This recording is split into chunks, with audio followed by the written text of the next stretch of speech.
नमस्कार दोस्तों, आज मैं आपको स्कंद षष्ठी व्रत की कथा सुनाऊंगी। आप सभी मेरे साथ बोलिए, भगवान कार्तिकेय की जय। स्कंद षष्ठी के दिन भगवान कार्तिकेय की पूजा की जाती है। इनकी पूजा से जीवन में हर तरह की कठिनाइयाँ दूर होती हैं और व्रत रखने वालों को सुख और वैभव की प्राप्ति होती है। साथ ही संतान के कष्टों को कम करने और उनके सुख की कामना से ये व्रत किया जाता है। भगवान कार्तिकेय को सुब्रमण्यम के नाम से भी जाना जाता है। उनका प्रिय पुष्प चंपा है, इसीलिए इस व्रत को चंपा षष्ठी के नाम से भी जाना जाता है। आइए जानते हैं स्कंद षष्ठी का महत्व। ज्योतिष शास्त्र के अनुसार भगवान कार्तिकेय षष्ठी तिथि और मंगल ग्रह के स्वामी हैं तथा दक्षिण दिशा में उनका निवास स्थान है।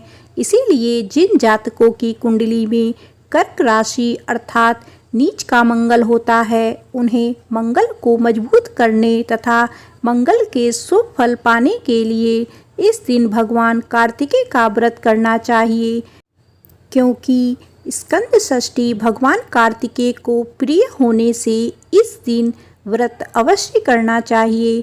पौराणिक मान्यता के अनुसार कार्तिकेय अपने माता पिता और छोटे भाई गणेश से नाराज होकर कैलाश पर्वत छोड़कर मल्लिकार्जुन आ गए थे और कार्तिकेय ने स्कंद षष्ठी को ही दैत्य तारकासुर का वध किया था तथा इसी तिथि को कार्तिकेय देवताओं की सेना के सेनापति बने थे। भगवान कार्तिकेय का वाहन मोर है। ज्ञात हो कि स्कंद पुराण कार्तिकेय को ही समर्पित है। स्कंद पुराण में ऋषि विश्वामित्र द्वारा रचित कार्तिकेय 108 नामों का भी उल्लेख है। इस दिन निम्न मंत्र से कार्तिकेय का पूजन करने का विधान है। खासकर दक्षिण भारत में इस दिन भगवान कार्तिकेय के मंदिर के दर्शन करना बहुत शुभ माना जाता है। स्कंद षष्ठी का दिन भगवान शिव के अवतार, जिसे खंडोबा के नाम से भी जाना जाता है, उन्हें भी समर्पित है। खंडोबा को ही मल्हारी मार्तंड भी कहा गया है।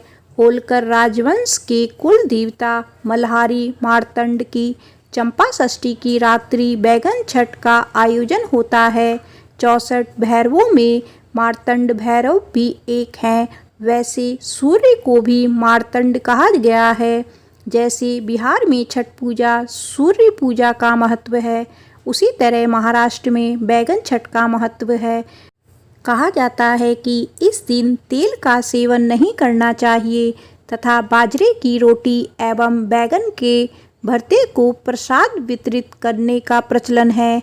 आइए जानते हैं स्कंद षष्ठी व्रत एवं पूजन विधि। स्कंद षष्ठी के दिन सुबह जल्दी उठे और घर की साफ सफाई करें। इसके बाद स्नान ध्यान कर सर्वप्रथम व्रत का संकल्प ले।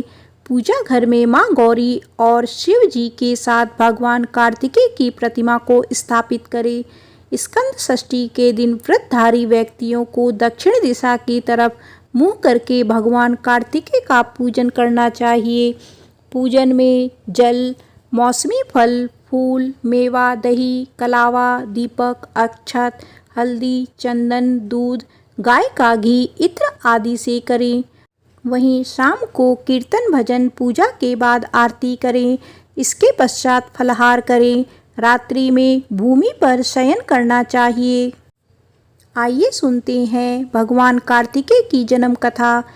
कुमार कार्तिकेय के जन्म का वर्णन हमें पुराणों में ही मिलता है। जब देवलोक में असुरों ने आतंक मचाया हुआ था, तब देवताओं को पराजय का सामना करना पड़ा था।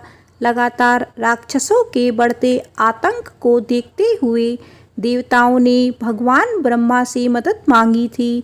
भगवान ब्रह्मा ने बताया कि भगवान शिव के पुत्र द्वारा ही इन असुरों का नाश होगा, परंतु उस काल चक्र में माता सती के वियोग में भगवान शिव समाधि में लीन थे। इंद्र और सभी देवताओं ने भगवान शिव को समाधि से जगाने के लिए भगवान कामदेव की मदद ली और कामदेव ने भस्म होकर भगवान भोलेनाथ की तपस्या को भंग किया।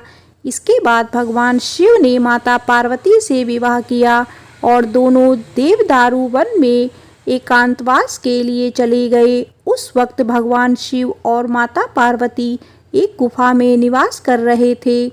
उस वक्त एक कबूतर गुफा में चला गया और उसने भगवान शिव के वीर का पान कर लिया, परंतु वह इसे सहन नहीं कर पाया और भागीरथी को सौंप दिया। गंगा की लहरों के कारण भी 6 भागों में विभक्त हो गया और इससे 6 बालकों का जन्म हुआ। यह 6 बालक मिलकर 6 सिर वाले बालक बन गए। इस प्रकार कार्तिकेय का जन्म हुआ।